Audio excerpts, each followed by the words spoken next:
Cari napoletani, concittadini miei, sapevo che questo giorno alla fine sarebbe arrivato, ma non ho mai saputo quanto sarebbe stato difficile per me. Salutare questa città che mi ha adottato, amato, sostenuto nei momenti difficili e meravigliosi.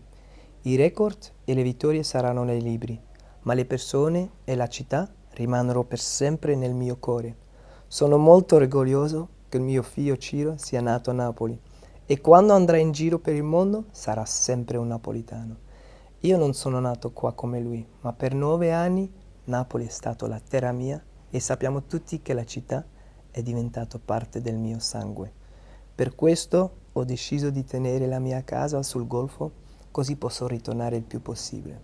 Alla società, a tutti i miei colleghi, allenatori, tifosi, amici e a ogni napolitano posso solo dire una parola. Grazie. La mia partenza non è andata come avevo voluto io, ma per me non è un addio, è solo un arrivederci. Napoli, ma quanto ci siamo divertiti.